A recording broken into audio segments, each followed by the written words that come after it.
વાર્ષિક ઇન્સ્પેક્શન દરમિયાન range IG દ્વારા મહેસાણા પોલીસની કામગીરીની પ્રશંસા. મહેસાણા ખાતે રેન્જ આઈજી દ્વારા વાર્ષિક ઇન્સ્પેક્શનનું આયોજન કરવામાં આવ્યું હતું, જેમાં સેરેમોનિયલ પરેડ સાથે વિવિધ કાર્યક્રમો યોજાયા. ઇન્સ્પેક્શન દરમિયાન મહેસાણા જિલ્લા પોલીસની વર્ષ દરમિયાનની કામગીરીની વિગતવાર સમીક્ષા કરવામાં આવી.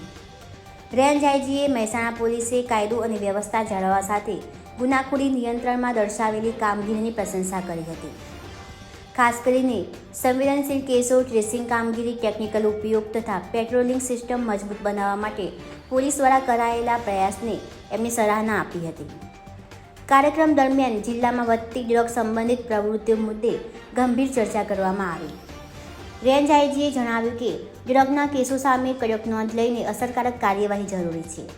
આ સંદર્ભે તેમને ડી સ્ટાફમાં સ્પેશિયલ કર્મીઓને નિમણૂક કરવાની વાત પણ કરી, જેથી ગુપ્ત માહિતી એકત્ર કરીને ડ્રગ નેટવર્કને મૂળથી ઉકેલી શકાય. રેન્જ આઈજી દ્વારા જિલ્લા પોલીસને ભવિષ્યમાં વધુ અસરકારક રીતે કામ કરવાની દિશામાં માર્ગદર્શન આપવામાં આવ્યું હતું.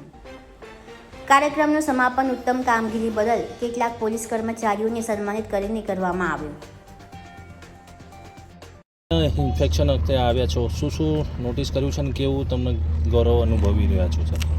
આજે રેન્જ કક્ષાનો વાર્ષિક ઇન્સ્પેક્શનના ભાગરૂપે મહેસાણા જિલ્લાનું વાર્ષિક ઇન્સ્પેક્શન કરવામાં આવી રહ્યું છે. એના ભાગરૂપે સેરેમોનિયલ પરેડ લેવામાં આવેલ છે અને એની અલાવા જે અલગ અલગ પ્રકારની જે એક્ટિવિટીઝ છે, જેમાં મોક ડ્રીલ છે, બિલ્ડિંગ ઇન્ટરવેન્શન, ચેકપોસ્ટ અને એની અલાવા જે સ્કોટ ડ્રીલ અને પીટી અને વેપન જે છે એની હેન્ડલિંગ, એવા પ્રકારની ઘણી બધી એક્ટિવિટીઝની ચકાસણી કરવામાં આવી છે.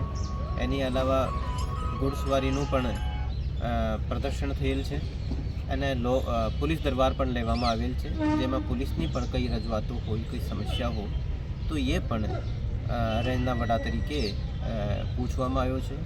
એની અલાવા આ વાર્ષિક ઇન્સ્પેક્શનના ભાગરૂપે આજે મહેસાણા જિલ્લાની ક્રાઇમ કોન્ફરન્સ પણ લેવામાં આવશે અને સાથે સાથે લોક દરબારનું પણ આયોજન કરવામાં આવ્યું છે, જેથી મહેસાણા જિલ્લાના ક્રાઇમ અને કાયદો અને વ્યવસ્થાની પરિસ્થિતિ જે છે એની સમીક્ષા કરવામાં આવે અને સાથે સાથે લોકોની પણ જે રજૂઆતો હોય અને જે પ્રકારની સમસ્યાઓ હોય, જે ઘણા બધા લોકોને લાગતી હોય, આનું પણ નિરાકરણ લાવવા માટેના પ્રયાસો કરવામાં આવશે. સર, કોઈ ડેવલપમેન્ટ બાબતે કોઈ અત્યારે હાલ સૂચન કે એવું કંઈ કરવાનું આયોજન કોઈ છે? એમાં જે હોય છે કે પોલીસ સ્ટેશન લેવલ પર અને જે એક પોલીસની સ્કિલ્સ વધારવાની બાબત હોય, જે રીતે આપણે કહીએ કે સાયબર ક્રાઇમ જે છે, આ બાબતે એક સાયબર અવેરનેસ પોલીસ સ્ટેશન લેવલે પણ અને જનતાને લેવલે પણ, પબ્લિકના લેવલે પણ પોલીસ દ્વારા કરવામાં આવે એવી પ્રકારની સૂચના આપવામાં આવી છે. સાથે સાથે દરેક પોલીસ સ્ટેશનમાં સાયબર ક્રાઇમના કેસો સોલ્વ કરવા માટેની એક પોલીસની કેપેસિટી વધારવામાં આવે. આ બાબતે દરેક પોલીસ સ્ટેશનના લેવલે ઓછામાં ઓછા 20થી 25 કર્મચારીઓ સાયબર રિલેટેડ ક્રાઇમને સોલ્વ કરવા માટે સ્કિલફુલ થાય, આ બાબતે ટ્રેનિંગનું પણ આયોજન કરવા માટેની સૂચના. પોલીસ દરબારમાં કોઈ પોલીસ તરફથી રજૂઆત મળી હોય? પોલીસ દરબારમાં પોલીસ તરફથી એવી કોઈ રજૂઆત મળી નથી.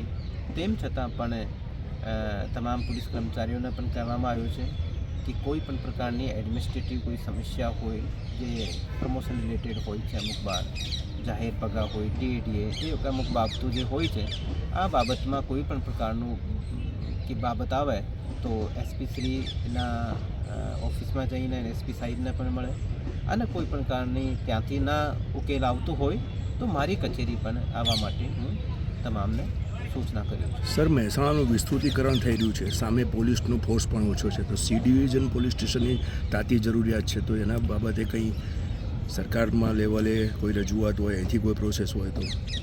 આપણે દરેક વર્ષે જે નવી સેવાની બાબત હોય છે, તો નવી સેવા માટે આપણે પ્રપોઝલ્સ પણ કરવામાં આવે છે અને એની અલાવા સરકાર દ્વારા